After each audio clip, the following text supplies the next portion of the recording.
ये बहुत ही important topic है।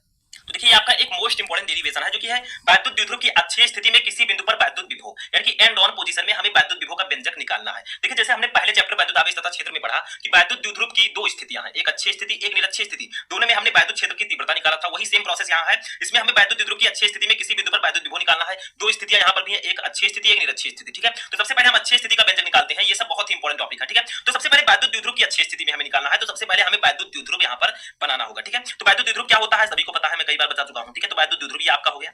इसमें दो बराबर परंतु विपरीत प्रकार के आवेश एक दूसरे से अल्प दूरी पर स्थित होंगे। तो मान लीजिए ये आपका माइनस क्यू आवेश है, ये आपका प्लस क्यू आवेश है। ठीक है, समझ में आ रहा है। और ये मान लीजिए जो वैद्युत द्विध्रुव है ये ए बी है। क्या है? A B. ठीक है, अब देखिए ये अल्प दूरी पर स्थित होंगे तो इनके बीच की कुछ दूरी होगी, तो उसको भी हम लिख देते हैं। इनके बीच की जो दूरी है वो 2l है। टोटल दूरी जो इतनी है जो मैंने आपको यहाँ पर बताया, देखिए इनके बीच की जो टोटल दूरी है यहां से लेकर यहां तक, ठीक है, ये आपका है 2l। ठीक है, अब इसका मध्य बिंदु जो है ये इसका मध्य बिंदु है, इसको हम नाम दे देते हैं, इसके मध्य बिंदु को हम नाम दे देंगे O। ठीक है, अब देखिए अगर A से B के बीच की दूरी यानी कि माइनस क्यू से प्लस क्यू के बीच की पूरी दूरी 2l है, तो बताइए इसका मध्य बिंदु वो है, तो माइनस क्यू से O के बीच की दूरी कितनी होगी? तो इसका आधा हो जाएगा, 2l का आधा कितना होगा? l होगा। ठीक है, केवल स्मॉल l, ये दो भागों में अब बढ़ जाएगा तो ये स्मॉल l हो गया। अब देखिए यहां से यहां तक की दूरी कितनी होगी? ये भी स्मॉल l होगा। ठीक है, क्योंकि मध्य बिंदु से हम दोनों को बांट देंगे। तो इतना समझ में आया। एक वैद्युत द्विध्रुव हमने लिया जिसका मध्य बिंदु O है। अब देखिए इस मध्य बिंदु O से r मीटर की दूरी पर एक और बिंदु स्थित है, इसी बिंदु पर हमें वैद्युत विभव निकालना है। ये एक बिंदु है जिसको हम नाम दे देते हैं बिंदु P। ठीक है, इस पर हमें वैद्युत विभव की गणना करनी है। ठीक है, तो यहां पर हम इसको ऐसे कर देंगे। ठीक है, क्योंकि हमें निकालना है वैद्युत द्विध्रुव की अक्षीय स्थिति में किसी बिंदु पर वैद्युत विभव। तो देखिए इस बिंदु O से r मीटर की दूरी पर एक बिंदु P स्थित है, इसी पर हमें वैद्युत विभव निकालना है। तो दूरी कितनी है मैंने आपको बताया r मीटर, तो यहां पर हम लिख देंगे r। ठीक है, कितना लिख देंगे? r। समझ में आ गया। इसी पर हमें वैद्युत विभव की गणना करनी है। लेकिन देखिए यहाँ पर एक माइनस क्यू आवेश है, एक प्लस क्यू आवेश है। तो अगर आपको प्लस क्यू आवेश के कारण बिंदु P पर वैद्युत विभव निकालना है तो इनके बीच की दूरी पता होनी चाहिए, तो हम इसको फाइंड आउट कर लेंगे। तो देखिए प्लस क्यू आवेश से बिंदु P के बीच की दूरी कितनी होगी बताइए? प्लस क्यू आवेश से बिंदु P के बीच की दूरी कितनी होगी? देखिए यहाँ पर बिंदु O से बिंदु P के बीच की दूरी r है और बिंदु O से प्लस Q के बीच की दूरी l है, तो r में से l घटा देंगे अगर हम, तो प्लस Q से बिंदु P के बीच की दूरी आ जाएगी। तो ये हमारा हो जाएगा r minus l। r minus l। ठीक है, ये क्या होगा? प्लस क्यू से बिंदु P के बीच की दूरी, क्योंकि हमें r में से l घटाना होगा तभी हमें इतनी दूरी आएगी। अब बात आते हैं माइनस क्यू से बिंदु P के बीच की दूरी क्या होगी? माइनस क्यू से जो आपका बिंदु P है ये वाला, ठीक है, इसके बीच की दूरी कितनी होगी? तो देखिए यहाँ पर क्या है, O से P के बीच की दूरी r है, ठीक है, और O से माइनस क्यू के बीच की दूरी l है, तो हमें ये टोटल दूरी निकालनी है, तो r में l जोड़ देना, तो ये आपका हो जाएगा r प्लस l। तो ये होगा माइनस क्यू से बिंदु P के बीच की दूरी। तो आप लोग लिख सकते हैं, मैं जो बोल रहा हूं उसको आप नोट कर लीजिए, क्योंकि मैंने आपको बताया था कापी पेन लेकर बैठिएगा। तो देखिए लिख लीजिए, मान लो एक वैद्युत द्विध्रुव AB किसी ऐसे माध्यम में रखा है जिसका परावैद्युतांक कितना है? K है। ठीक है, अब वैद्युत द्विध्रुव जो है माइनस क्यू और प्लस क्यू आवेशों से मिलकर बना है, जिनके बीच की अल्प दूरी 2l है। ये सब आप नोट कर लीजिए। ठीक है, अब देखिए वैद्युत द्विध्रुव के मध्य बिंदु O से r मीटर की दूरी पर एक बिंदु P स्थित है, जिस पर हमें वैद्युत विभव की गणना करनी है। अब इसको करने के लिए सबसे पहले हमें प्लस क्यू आवेश के कारण बिंदु P पर वैद्युत विभव निकालना होगा, फिर माइनस क्यू आवेश के कारण बिंदु P पर वैद्युत विभव निकालना होगा, फिर उसका परिणामी विभव निकाल लेना है। ठीक है, तो हम निकालेंगे यहाँ पर प्लस क्यू। सबसे पहले हम प्लस क्यू आवेश के कारण बिंदु P पर वैद्युत विभव। देखिए आप थोड़ी सी थ्योरी ले लीजिएगा, क्योंकि जो मैंने चित्र में बताया वही आपको लिखना है। माना एक वैद्युत द्विध्रुव AB है, इनके बीच की अल्प दूरी 2l है, बिंदु O से r मीटर की दूरी पर एक बिंदु P है जिस पर हमें वैद्युत विभव निकालना है। ये सब आप लिख सकते हैं। ठीक है, अब इसको क्या करेंगे, इसको हम V1 से डिनोट करेंगे, प्लस क्यू आवेश के कारण बिंदु P पर विभव। इसका फार्मूला हो जाएगा, मैंने अभी आपको बताया कि किसी बिंदु आवेश के कारण वैद्युत विभव का फार्मूला क्या होगा? V1 = 1/4πε0K * Q/r होता है, लेकिन यहाँ पर Q/ प्लस क्यू आवेश के कारण निकालने हैं, तो प्लस क्यू से बिंदु P के बीच की दूरी कितनी है? r माइनस l, तो यहाँ पर रख देंगे r माइनस l। ठीक है, समझ में आया। अब ऐसे माइनस क्यू आवेश के कारण निकाल लेते हैं, माइनस क्यू आवेश के कारण बिंदु P पर वैद्युत विभव यानी कि इलेक्ट्रिक पोटेंशियल। ठीक है, वैद्युत विभव, इसको हम लोग डिनोट करेंगे V2 से, क्योंकि V1 हम ऑलरेडी ले चुके हैं। तो V2 = आपका हो जाएगा, लगभग सेम होगा, बस दूरी आप पे चेंज करना है। तो 1/4πε0 Q/r माइनस l के स्थान पर r प्लस l लिखना है, क्योंकि माइनस Q से बिंदु P के बीच की दूरी देखिए कितनी है? r plus l। ठीक है, तो इतना समझ में आ चुका होगा। अब देखिए हम क्या करेंगे, बिंदु P पर परिणामी वैद्युत विभव निकालेंगे, यानी कि जो बिंदु P आपका है इसका परिणामी वैद्युत विभव निकालेंगे, जिसमें हमें V1 और V2 को जोड़ देना है। तो लिखेंगे अतः, इसको देखिए ये माइनस क्यू आवेश के कारण बिंदु P पर वैद्युत विभव है, तो यहाँ पर माइनस ले लेंगे। ठीक है, माइनस क्यू। ठीक है, अब लिखेंगे अतः बिंदु P पर परिणामी वैद्युत विभव। ठीक है, तो परिणामी वैद्युत विभव निकालना है, तो हमें दोनों को जोड़ देना है। तो V = हो जाएगा V1 + V2। ठीक है, अब यहाँ पर हम जोड़ देंगे दोनों को, तो V = हमारा हो जाएगा V1, यहाँ पर K लिख दीजिएगा, K मैंने नहीं लिखा है। ठीक है, तो V1 की वैल्यू कितनी है? ऊपर देखिए 1/4πε0K * Q/r minus l। R minus L, ठीक है, इतना है। अब प्लस लिखेंगे, देखिए यहाँ पर इसको ब्रेकर में लिखेंगे क्योंकि माइनस है, इस माइनस को हम आगे भी लिख सकते हैं, तो minus 1/4 pi epsilon naught into Q upon R plus L यहाँ पर लिखेंगे, ठीक है, इस प्रकार से। अब देखिए इसी को सॉल्व कर लेंगे, हमारा परिणामी वैद्युत विभव आ जाएगा, तो V इक्वल टू हो जाएगा, देखिए 1/4 पाई एप्सिलॉन नॉट के into Q upon R minus L. अब देखिए प्लस माइनस माइनस हो जाएगा, 1/4 पाई एप्सिलॉन नॉट के into Q upon R plus L, ठीक है, इतना हो गया। अब इसी को हम सॉल्व कर लेंगे, कैसे करेंगे चलिए देखते हैं।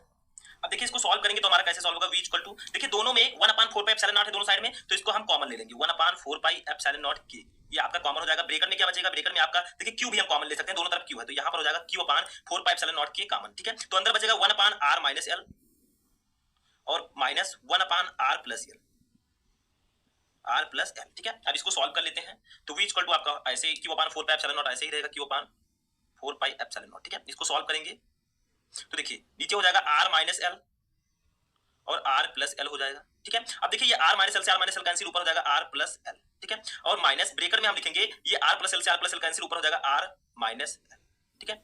बस इसको सॉल्व कर लेते हैं, कैसे सॉल्व करेंगे देखिए, V equal to Q upon 4 pi epsilon naught के, देखिए ये r प्लस एल है, इसको ऐसे रहने देंगे r प्लस एल। अब ये माइनस है तो माइनस अगर आगे है अंदर ब्रेकर के अंदर अगर r माइनस एल है तो ये अगर आगे माइनस का चिन्ह है तो अंदर का जो चिन्ह है वो बदल जाएगा, तो r माइनस एल के स्थान पर r प्लस एल हो जाएगा, ये रूल आपने पढ़ा होगा पहले। और r minus L into r plus L, बताइए क्या होगा, मैंने आपको फॉर्मूला आप लोग हाई स्कूल से ही पढ़ते आ रहे हैं, ये minus B into A plus B equal to क्या होता है, ये स्क्वायर माइनस बी स्क्वायर, वैसे यहाँ पर r minus L into r plus L क्या होगा, r square minus L square, ठीक है, इसको हम लिख सकते हैं। इतना समझ में आ गया। अब आगे बढ़ते हैं, देखिए कैसे करेंगे, तो V इक्वल टू, देखिए यहाँ पर जो आपका r से r कैंसिल हो जाएगा, तो ये बचेगा आपका q upon 4 pi epsilon naught के, ये आपका हो जाएगा 2l upon into 2l upon R square minus L square, R square minus L square, 2l मैंने क्यों लिखा, यल और यल दोनों जुड़ जाएंगे, ठीक है। यहाँ पर थोड़ा सा और सॉल्व कर लेते हैं, देखिए ये हो जाएगा आपका V इक्वल टू, इसको हम लिख सकते हैं 1/4 पाई एप्सिलॉन नॉट के into Q into 2l upon R square minus L square, ठीक है। अब हम सभी को पता है कि P इक्वल टू, चूंकि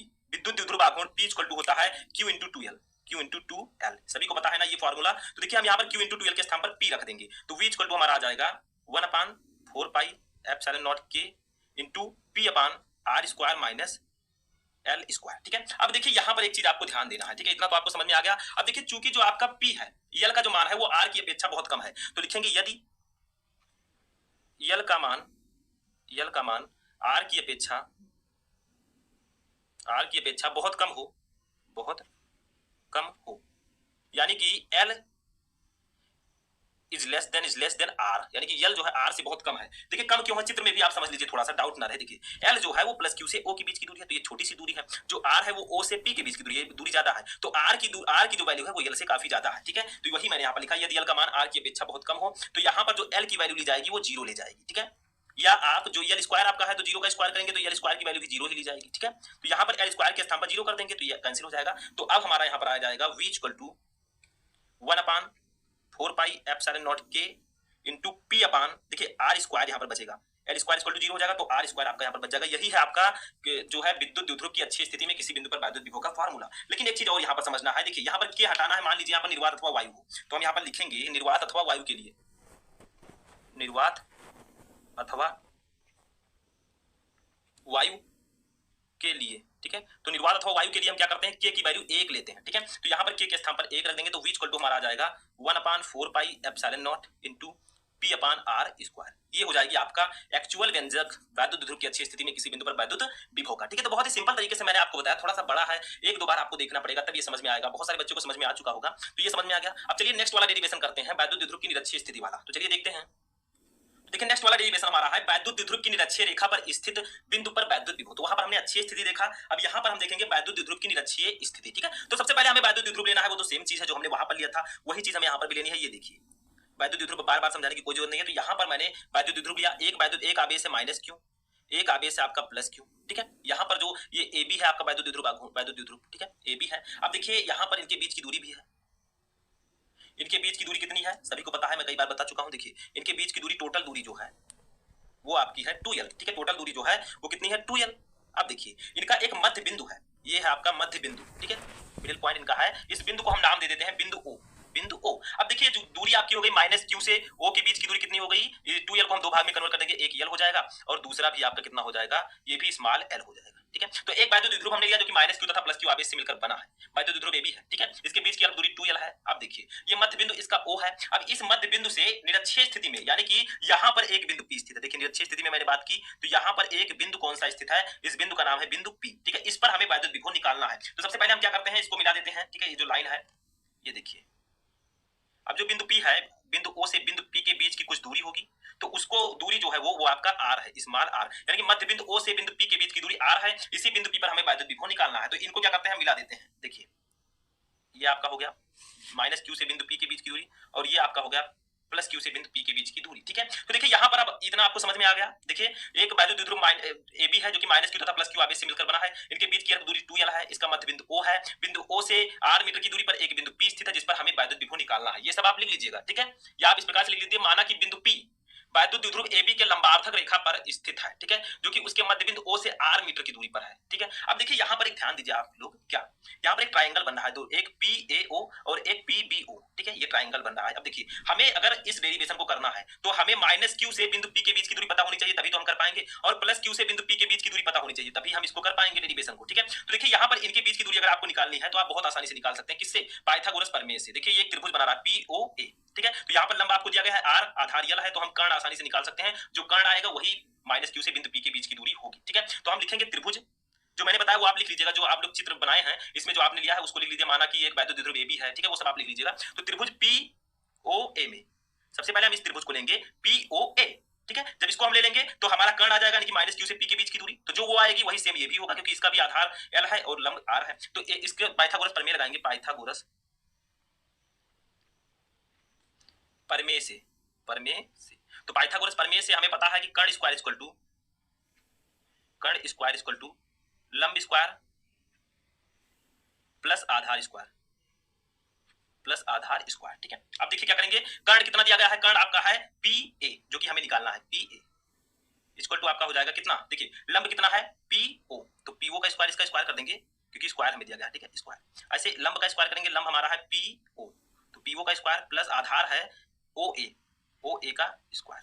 ठीक है, इतना समझ में आ गया। इसको सॉल्व कर लेंगे, PA स्क्वायर इक्वल टू आपका हो जाएगा, देखिए PO की वैल्यू कितनी है, यानी कि लंब का r है, तो इसको हम लिख देंगे r स्क्वायर प्लस ये OA कितना है, OA आधार है l स्क्वायर, तो l स्क्वायर हो जाएगा। ठीक है, अब देखिए जो PA स्क्वायर है, इस स्क्वायर को अगर हटाना है तो इधर आपका अंडर रूट लग जाएगा, तो PA इक्वल टू हो जाएगा आपका under root r square plus l square. इतना समझ में आ गया। तो PA की वैल्यू हमारी आ गई, यानी कि माइनस क्यू से बिंदु P के बीच की दूरी आ गई under root r square plus l square. अब देखिए हम लेंगे POA, यानी कि त्रिभुज POA लेंगे, हमें माइनस प्लस क्यू से बिंदु P के बीच की दूरी भी निकालनी होगी, तो दोनों सेम आएगा, क्योंकि इसका आधार r था, इसका भी आधार r है, इसका आधार l था, सॉरी इसका आधार l था, इसका भी l था, इसका लंब r है, इसका भी r है, तो दोनों की जो दूरी आएगी वो सेम ही आएगी। तो हम यहाँ पर लिख सकते हैं PA इक्वल टू PB, और दोनों की वैल्यू हो जाएगी under root r square plus l square. देखिए PA इक्वल टू PB। अब इसको हम लिख देते हैं कि इनके बीच की दूरी कितनी है, तो देखिए हमने उसी को लिख दिया है PB, यानी कि प्लस क्यू आवेश से P के बीच की दूरी है under root r square plus l square, अब माइनस क्यू आवेश से P के बीच की दूरी वही है under root r square plus l square. अब हम यहाँ पर कूलाम का नियम भी लगा सकते हैं। ठीक है, जो आपका था बिंदु आवेश के कारण वैद्युत विभव का जो फॉर्मूला, तो हम सबसे पहले निकालेंगे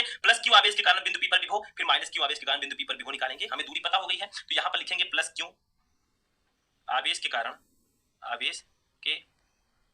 कारण बिंदु P पर वैद्युत विभव, तो इसकी वैल्यू कितनी हो जाएगी, V1 इसको मान लेते हैं, V1 इक्वल टू आपका हो जाएगा 1/4 pi epsilon naught K, 1/4 pi epsilon naught into Q upon R के स्थान पर हम लिखेंगे under root r square plus l square, जो हमने निकाला है r square plus l square, क्योंकि आपको पता है कि प्लस Q से बिंदु P के बीच की दूरी under root r square plus l square है। ऐसे माइनस Q आवेश के कारण निकालेंगे, तो लिखेंगे माइनस Q आवेश के कारण बिंदु P पर वैद्युत विभव, तो इसको हम V2 से डिनोट कर देते हैं, V2 इक्वल टू आपका हो जाएगा वही same process 1/4 pi epsilon naught into minus Q यहाँ पर हो जाएगा, क्योंकि माइनस क्यू आवेश है, upon under root r square plus l square, दूरी वही सेम है। ठीक है, इसको हम इस प्रकार से भी लिख सकते हैं, V2 equal to minus 1/4 pi epsilon naught into Q upon under root r square plus l square. ठीक है, अब देखिए हम क्या करेंगे, अब हम निकालेंगे परिणामी वैद्युत विभव, यानी कि बिंदु P पर परिणामी वैद्युत विभव क्या होगा, तो V1 और V2 को जोड़ देंगे, बस हमारा परिणामी वैद्युत विभव निकल आएगा। तो चलिए जोड़ते हैं, तो हम यहाँ पर लिखेंगे बिंदु P पर परिणामी वैद्युत विभव, परिणामी वैद्युत विभव। ठीक है, तो इसको निकालेंगे, कैसे निकालेंगे, तो V इक्वल टू, ये परिणामी वैद्युत विभव है, तो V1 प्लस V2। अब V1 V2 की वैल्यू लगभग सेम है, बस माइनस प्लस का फर्क है, तो V इक्वल टू आपका हो जाएगा, V1 की वैल्यू है आपका, मैंने अभी निकाला 1/4 pi epsilon naught into Q upon under root R square plus L square. ठीक है, अभी हमने निकाला, प्लस अब इसको ब्रेकेट में लिखेंगे क्योंकि इसकी वैल्यू माइनस है, तो minus 1/4 pi epsilon naught into Q upon under root R square plus L square. ठीक है, इतना समझ में आ रहा है। अभी हमने निकाला था, देखिए माइनस क्यों था, तो मैंने माइनस रखा था, ये माइनस आगे आ सकता है तो वो मैंने कर दिया। ठीक है, अब यहाँ पर ये आपका हो जाएगा V इक्वल टू हो जाएगा 1/4 pi epsilon naught into Q upon under root R square plus L square. ठीक है, और ये प्लस माइनस माइनस हो जाएगा, देखिए plus minus minus 1/4 pi epsilon naught into Q upon under root R square plus L square. तो देखिए same चीजें हम यहाँ पर घटा रहे हैं, 1/4 epsilon naught into under root Q upon under root R square plus L square, वही माइनस लगा बीच में, फिर वही लिखा है 1/4 epsilon naught into Q upon under root R square plus L square. तो जब हम 3 में से 3 घटाएंगे तो 0 आ जाएगा, 2 में से 2 घटाएंगे 0 आएगा, तो अगर इसमें से इसको घटाएंगे तो ये हमारा आ जाएगा 0, तो V इक्वल टू हमारा आ गया यहाँ पर ये 0। ठीक है, तो आप कह सकते हैं कि वैद्युत द्विध्रुव की निरक्षीय रेखा पर स्थित किसी बिंदु पर वैद्युत विभव जो होता है वो शून्य होता है, यानी कि 0 होता है। ठीक है, इतना समझ में आ गया, बस ये आपका डेरिवेशन हो गया, ये आपका 0 आएगा। ठीक है, यानी कि निरक्षीय रेखा पर वैद्युत विभव जो होता है वो शून्य होता है। ठीक है, चलिए नेक्स्ट टॉपिक देखते हैं।